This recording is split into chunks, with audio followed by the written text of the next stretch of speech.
राजकुमार जी। इस सभा के अध्यक्ष आदरणीय श्री शास्त्री जी, मेरे सहयोगी श्री केतन भाई, राजकुमार भाई बरड़िया, संदीप वैद्य और यहाँ की पशुधन बचाओ समिति के सभी माननीय सम्माननीय सहयोगियों, मैं आपके शहर सोलापुर के लिए नया नहीं हूं, बहुत बार मैं यहाँ पर आया हूं, लेकिन आज आपसे एक विशेष संदर्भ में संवाद करने आया हूं। मैं महात्मा गांधी के गांव से महात्मा गांधी का संदेश लेके आया हूं। महात्मा गांधी का गांव सेवाग्राम है, वर्धा जिले में, मैं वहीं रहता हूं। गांधी जी का आश्रम मेरा निवास स्थान है। वहां से एक संदेश लेकर विशेष संदर्भ में आया हूं। वो संदेश ये है कि जब आजादी मिलने का समय तय हो गया और अंग्रेजों ने ये घोषणा कर दी कि वो भारत छोड़कर चले जाएंगे, तो उसी समय एक अंग्रेज अधिकारी जो भारत का सबसे प्रमुख व्यक्ति था, जिसका नाम था माउंटबेटन, उसने गांधी जी को एक मुलाकात लिया, भेंट किया। ये घटना है सन 1946 की और महीना था दिसंबर का। गांधी जी को माउंटबेटन ने एक प्रश्न पूछा, बहुत गंभीर प्रश्न था। उसने कहा कि बापू, अभी भारत आजाद हो जाएगा, अंग्रेज भारत छोड़कर चले जाएंगे, तो आपके मन में सबसे पहला कौन सा काम है जो आप करेंगे भारत में? अंग्रेजों के जाने के बाद, अंग्रेजों की सरकार चली जाने के बाद आप कौन सा ऐसा काम है जो सबसे पहले करना पसंद करेंगे? मान लो कि हम सब चले गए अंग्रेज, अब आप बताएं कि क्या करेंगे?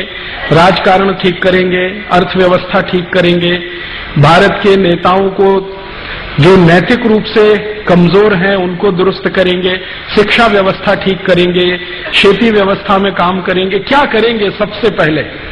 गांधी जी ने बहुत सुंदर उत्तर दिया। उन्होंने कहा कि तुम्हारी सरकार जाने के बाद मैं कलम की पहली नोक से भारत के सब कत्ल खाने बंद कराऊंगा सबसे पहले। माउंटबेटन को बहुत आश्चर्य हुआ। उसको आश्चर्य हुआ कि ये क्या उत्तर दिया है इन्होंने। उसको अपेक्षा नहीं थी कि ऐसा उत्तर गांधी जी से मिलेगा। उसने फिर प्रश्न किया, बापू, कत्ल खानों की जो समस्या है भारत में, इससे भी ज्यादा बड़ी कई समस्याएं, गरीबी की है, बेरोजगारी की है, भूखमरी की है। भारत देश में उस जमाने में आप जानते हैं हिंदू मुसलमानों के दंगे हो रहे थे, वो एक बड़ी समस्या है, सांप्रदायिकता की समस्या है। तो आप इतनी बड़ी बड़ी समस्याओं को छोड़कर, और संभावना उस समय ये हो गई थी क्योंकि पाकिस्तान बनेगा ये लगभग तय हो गया था, लेकिन गांधी जी ने उसे स्वीकार नहीं किया था। और गांधी जी ने घोषणा कर रखी थी कि अगर पाकिस्तान बनेगा तो मेरी लाश पर बनेगा, माने मैं पहले मरूंगा बाद में पाकिस्तान बनेगा। तो माउंटबेटन ने फिर प्रश्न दोहराया अपना कि इतनी बड़ी बड़ी समस्याएं भारत में हैं, उनको छोड़कर आप ये कत्ल खाने बंद कराएंगे, ये तो बहुत छोटी सी समस्या है। गांधी जी ने उससे भी बड़ा उत्तर दिया। उन्होंने कहा, देखो माउंटबेटन, मेरे लिए भारत में कत्ल खानों का चलना सबसे बड़ी समस्या है।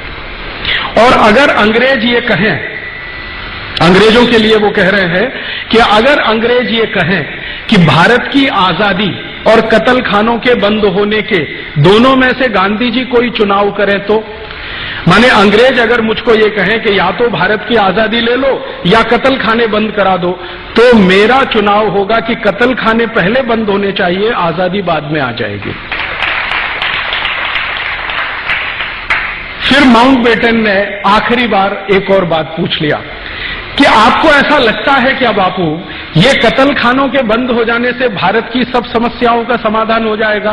तो गांधी जी ने कहा, देखो, सब समस्याओं का समाधान नहीं हो जाएगा ये मैं जानता हूं, लेकिन कत्ल खानों के बंद होने से सारी समस्याओं के समाधान का रास्ता खुल जाएगा। और जब तक ये कत्ल खाने चलेंगे, भारत की किसी भी समस्या का समाधान नहीं होने वाला।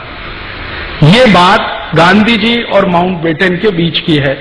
बाद में माउंटबेटन ने कहा, ये मैं व्रतपत्र में दे दूं छापने के लिए? गांधी जी ने कहा, दे दो, और भारत से अच्छा है लंदन में दे दो। तो लंदन के कई अखबारों में गांधी जी की ये मुलाकात छपी। बाद में गांधी जी को इंटरव्यू लेने के लिए और भी बहुत सारे लोग आए लंदन से, और कई कई तरह के सवाल उन्होंने गांधी जी को पूछे। सबका उन्होंने एक ही जवाब दिया कि अगर मुझे आजादी और पशुओं की रक्षा में से कुछ चुनना पड़े तो मैं पशुओं की रक्षा को पहले चुनूंगा, आजादी तो बाद में आती रहेगी, क्योंकि आजादी तो हमें उसी दिन मिल जाएगी जिस दिन हमने हमारे पशुओं को बचाने का काम शुरू कर देना। इस तरह की बात कहने वाले महात्मा गांधी अब इस देश में जीवित नहीं है, लेकिन हम हिंदुस्तानी मानते हैं कि उनकी आत्मा को हम कोई सच्ची श्रद्धांजलि दें तो उनके इस बात को याद करें कि गांधी जी के जाने के बाद क्या हुआ इस देश में। जो महात्मा गांधी कहते थे कि कलम की एक नोक से मैं सारे कत्ल खाने बंद करा दूंगा, वो महात्मा गांधी के विचार का क्या हुआ इस देश में। गांधी जी 30 जनवरी 1948 को चले गए, उनकी हत्या हो गई। उसके बाद क्या हो गया इस देश में? उसके बाद इस देश में हो ये गया कि गांधी जी के मरने के साथ ही उनका विचार भी मार डाला गया। मर नहीं गया, मार डाला गया। गांधी जी को सिर्फ फोटो में जिंदा रखा है, विचार के स्तर पर उनको संपूर्ण दफन कर दिया गया है। उनका एक भी विचार भारत देश की सरकारों ने पिछले 59 वर्षों में माना नहीं, दो को छोड़कर। एक सरकार थी श्री लाल बहादुर शास्त्री की और दूसरी थी श्री मोरारजी देसाई के। श्री लाल बहादुर शास्त्री की सरकार ने जरूर गांधी जी के विचार पर आधारित नीतियां बनाई थी और कार्यक्रम भी किए थे, और दूसरे एक प्रधानमंत्री श्री मोरारजी देसाई, जिन्होंने गांधी जी से ही दीक्षा ली थी, वो गांधी जी के ही शिष्य थे और बाद में संयोग से इस देश के 1977 में प्रधानमंत्री बने थे। वो ऐसे ही बात करते थे जैसे गांधी जी करते थे। आपको मालूम है, मोरारजी देसाई ने गांधी जी से दीक्षा लेने के बाद एक कसम खाई थी कि मैं कभी भारत में किसी ऐसे कॉन्स्टिट्यूशनल पोस्ट पर आया तो आपकी इच्छा के अनुरूप सबसे पहले शराबबंदी करूंगा। और आप जानते हैं, श्री मोरारजी देसाई ने गुजरात में संपूर्ण शराबबंदी लागू कराई थी। उनका दूसरा कदम था कि भारत में शराबबंदी होनी चाहिए, लेकिन वो हो पाता तब तक उनकी सरकार गिरा दी गई। लेकिन उन्होंने एक कदम उठाया, गुजरात में शराबबंदी कराई, वो आज तक लागू है। और उस शराबबंदी के प्रश्न पर बहुत सारे राज्यों में समय समय पर आंदोलन हुए हैं और उन्होंने समय समय पर कई बार सफलताएं पाई हैं। आंध्र प्रदेश में हुआ, हरियाणा में हुआ, महाराष्ट्र में, विदर्भ में बहुत हुआ, अनेक अनेक बार अनेक अनेक जगह हुआ। दूसरा, गांधी जी के विचारों पर आधारित श्री मोरारजी देसाई ने एक काम और किया। गांधी जी कहते थे भारत को स्वदेशी स्वावलंबन के रास्ते पर आगे बढ़ना चाहिए। मोरारजी देसाई पहले प्रधानमंत्री थे जिन्होंने विदेशी कंपनियों पर सबसे पहले पाबंदी लगाई। उन्होंने कहा हमें विदेशी कंपनियां नहीं चाहिए। आपको याद होगा, कोका कोला पर पाबंदी लगाने वाले वो भारत के पहले और आखिरी प्रधानमंत्री थे। 1977 में कोका कोला को नोटिस देकर हिंदुस्तान से भगाने वाले वो पहले और आखिरी प्रधानमंत्री थे, क्योंकि उनके बाद किसी प्रधानमंत्री में हिम्मत नहीं हुई जो कोका कोला को इस देश से भगा सके। बाकी प्रधानमंत्रियों ने दरवाजा खोलकर उसको बुलाया जरूर, लेकिन मोरारजी देसाई ने भगाया। ऐसे ही एक प्रधानमंत्री श्री लाल बहादुर शास्त्री, जो प्रधानमंत्री बनते ही गांधी जी की एक नीति का अनुसरण करके इस देश में एक बहुत बड़ा उन्होंने क्रांतिकारी कदम उठा लिया। जब शास्त्री जी प्रधानमंत्री बने थे तो भारत देश में अमेरिका से गेहूं आयात होता था। लाल रंग का बहुत ही घटिया क्वालिटी का गेहूं भारतवासी खाते थे। अमेरिका के साथ भारत सरकार ने एक समझौता किया था, PL 480, PL 480। यह अमेरिका का एक कानून है। PL का माने पब्लिक लॉ, पब्लिक लॉ 480, वो एक एग्रीमेंट था। उसके तहत अमेरिका से गेहूं भारत में आता था। शास्त्री जी ने प्रधानमंत्री बनते ही वो गेहूं लेना बंद किया था और उनका कहना था कि अमेरिका से घटिया क्वालिटी का गेहूं खरीद कर खाना उससे अच्छा है भूखे मर जाना। और जिस समय उन्होंने अमरीकी गेहूं खरीदना बंद किया था, उस समय भारत बहुत गंभीर परिस्थिति में फंसा हुआ था। पाकिस्तान से हमारा युद्ध चल रहा था और युद्ध के समय में आप जानते हैं अर्थव्यवस्था बहुत नाजुक दौर में होती है। कोई भी बड़ा फैसला करने की हिम्मत सामान्य रूप से प्रधानमंत्रियों में नहीं होती है, लेकिन शास्त्री जी ने हिम्मत किया और युद्ध के दौरान अमेरिका को कह दिया कि हमें आपका गेहूं नहीं लेना है।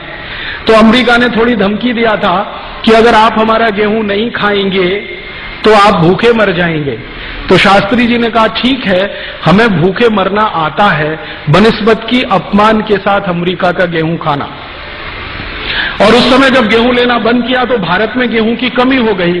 तो शास्त्री जी ने लाखों करोड़ों भारतवासियों को अपील किया कि सप्ताह में एक दिन व्रत रखना शुरू कर दो, और करोड़ों भारतवासियों ने उनकी इस अपील का स्वागत किया और कोटि कोटि भारतवासियों ने व्रत रखना शुरू कर दिया। अभी भी इस देश में लाखों भारतवासी हैं जो सोमवार को खाना नहीं खाते, क्योंकि शास्त्री जी ने सोमवार को ये कसम दिलाई थी।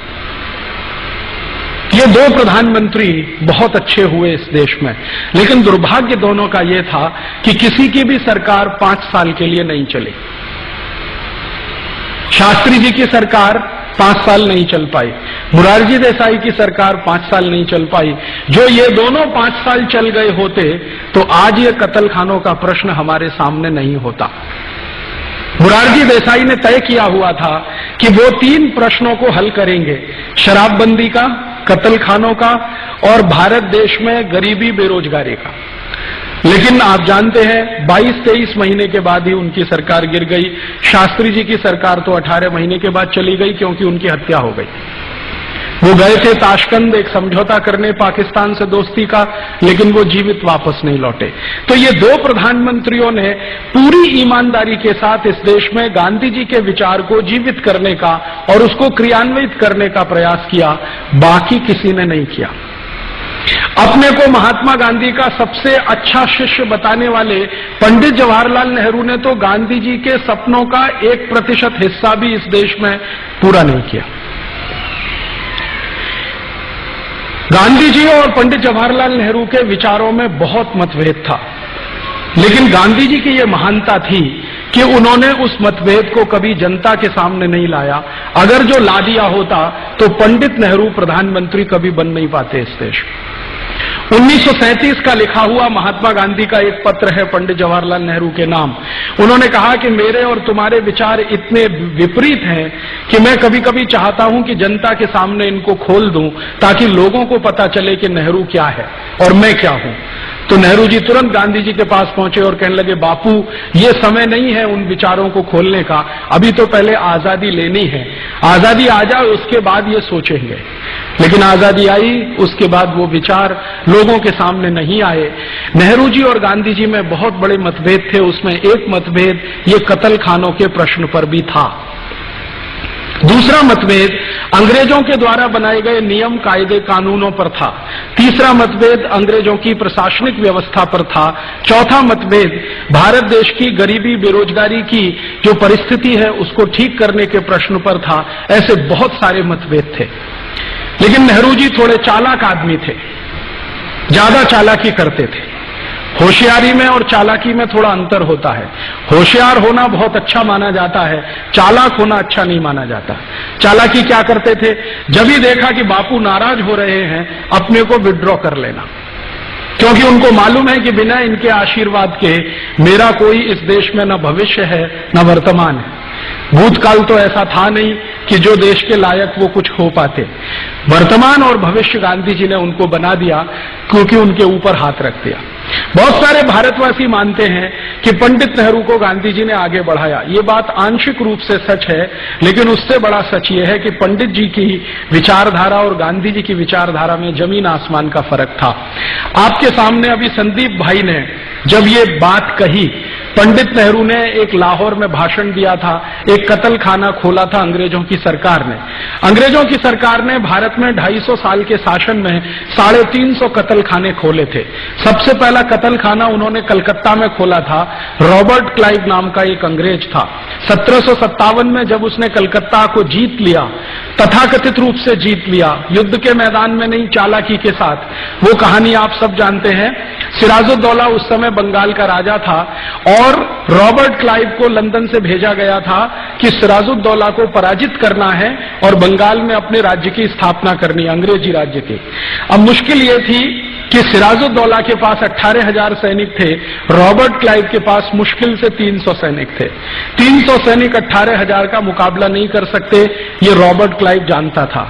तो उसने क्या किया, सिराजुद्दौला की सेना में अपने कुछ एजेंट भेज दिए और उनसे कहा कि तुम पता करो कौन इसमें गद्दार है जो भारत से विद्रोह कर सकता है। सिराजुद्दौला के एजेंटों ने पूरी आर्मी में घूम के पता कर लिया कि सिराजुद्दौला का सेनापति ही है जो गद्दारी करने को तैयार है। अब किसी राजा का सेनापति जब राजा से और राज्य से गद्दारी करने को तैयार हो तो खतरनाक होता है। मीर जाफर नाम का एक सेनापति हुआ करता था सिराजुद्दौला का। उसने ईस्ट इंडिया कंपनी और रॉबर्ट क्लाइव से एक समझौता कर लिया। समझौता यह कि हम युद्ध लड़ेंगे लेकिन नकली, असली युद्ध नहीं लड़ेंगे। सिराजुद्दौला को लगेगा कि यह असली युद्ध हो रहा है, लेकिन हम नकली युद्ध लड़ेंगे और युद्ध शुरू होने के 10 मिनट के बाद मैं माने मीर जाफर अपने सैनिकों के साथ रॉबर्ट क्लाइव के सामने आत्मसमर्पण कर दूंगा। रॉबर्ट क्लाइव युद्ध में जीतने की घोषणा कर देगा। बाद में हम दोनों मिलकर सिराजुद्दौला को मार डालेंगे और समझौते के मुताबिक मीर जाफर को बंगाल का राजा बना दिया जाएगा। तो प्लासी के मैदान में जो हम इतिहास में पढ़ते आए हैं कि बड़ा भारी युद्ध हुआ, कोई युद्ध नहीं हुआ, वहां नकली युद्ध हुआ। 20 मिनट में फैसला हो गया। भारत की ओर से लड़ने वाले सिराजुद्दौला की सेना का सेनापति अंग्रेजों से जाकर मिल गया। 20 मिनट में अंग्रेजों ने घोषणा कर दी कि हम युद्ध जीत गए। और बाद में वो सारे सैनिक जो भारत के थे लेकिन अंग्रेजों से मिल गए, उन्होंने जाकर सिराजुद्दौला की हत्या कर दी। मीर जाफर को बंगाल का राजा बना दिया। बाद में रॉबर्ट क्लाइव ने मीर जाफर की हत्या कर दी। मीर कासिम को राजा बना दिया। बाद में मीर कासिम की हत्या कर दी और रॉबर्ट क्लाइव बंगाल का राजा बन गया। बंगाल का राजा बनने के बाद रॉबर्ट क्लाइव ने सबसे पहला कत्ल खाना शुरू किया और उस कत्ल खाने में रोज की लगभग 30 से 35 हजार गाय काटी जाती थी। अब वो कत्ल खाने का साइज कितना बड़ा रहा होगा आप इसकी कल्पना कर सकते हैं, क्योंकि उस जमाने में मशीन से नहीं काटी जाती थी गाय, उस जमाने में हाथ से काटी जाती थी। तो आप कल्पना करिए, एक कसाई एक दिन में 10 घंटे काम करे तो 3-4 से ज्यादा गाय नहीं काट सकता। इसका माने 32,000 गायों को काटने के लिए कितने कसाई रहे होंगे। अंग्रेजों ने उन सबको नौकरी पर रखा था और अंग्रेजों को गाय का मांस खाना है, इसलिए वो कत्ल खाना शुरू किया गया था। और उस कत्ल खाने में गाय का मांस उत्पन्न होकर अंग्रेजों के सैनिकों को उपलब्ध कराया जाता था। बंगाल में, कलकत्ता में उस समय अंग्रेजों के लगभग 50,000 सैनिकों की सेना के प्रमुख अधिकारी रहते थे। पूरे भारत में अंग्रेजों की कुल आर्मी 50,000 थी। उनके प्रमुख अधिकारी सब कलकत्ता में रहते थे, क्योंकि कलकत्ता उस समय भारत की राजधानी थी। तो इन सब प्रमुख अधिकारियों को गाय का मांस चाहिए। उनके साथ जो सेना रहती थी उसको भी गाय का मांस चाहिए। इसके लिए ये पहला कत्ल खाना खोला गया था। बाद में क्या हुआ, धीरे धीरे अंग्रेजों की सेना के हर स्थान के सैनिकों को गाय के मांस की मांग होने लगी, तो अंग्रेजों ने जहां जहां भी सेना थी वहीं वहीं कत्ल खाने खुलवा दिए। अगर आप भारत के कत्ल खानों का इतिहास ध्यान से समझें तो जहां जहां भी कैंटोनमेंट है, मिलिट्री कैंट है, वहां सब जगह कत्ल खाने हैं। उदाहरण के लिए पूर्वी भारत में सबसे बड़ा मिलिट्री कैंट है कलकत्ता में, सबसे बड़ा कत्ल खाना कलकत्ता में। उसके बाद पूर्वी भारत में ही एक दूसरा बड़ा कैंट है बैरकपुर में, दूसरा बहुत बड़ा कत्ल खाना बैरकपुर में। तीसरा है पटना में, तो कत्ल खाना पटना में। ऐसे ही अगर उत्तर भारत में जाएं तो बहुत बड़ा मिलिट्री कैंट है मेरठ में और बहुत बड़ा कत्ल खाना है मेरठ में। ऐसे ही अगर और थोड़ा आगे बढ़ें तो बहुत बड़ा मिलिट्री कैंट है रुड़की में, हरिद्वार के पास कत्ल खाना है रुड़की में। अंग्रेजों ने जहां भी अपनी आर्मी को रखा उन एरिया को मिलिट्री कैंटोनमेंट के नाम से घोषित किया और हर उस जगह एक कत्ल खाना होना कंपलसरी कर दिया। एक तो ये किया, एक और बहुत दुर्भाग्यपूर्ण दूसरा काम किया इन अंग्रेजों ने इस देश में। जहां भी अंग्रेजों की आर्मी रहेगी वहां एक कत्ल खाना रहेगा और कम से कम एक वेश्याघर होगा। ये भी उन्होंने नियम बनाए, कम से कम एक वेश्याघर होगा।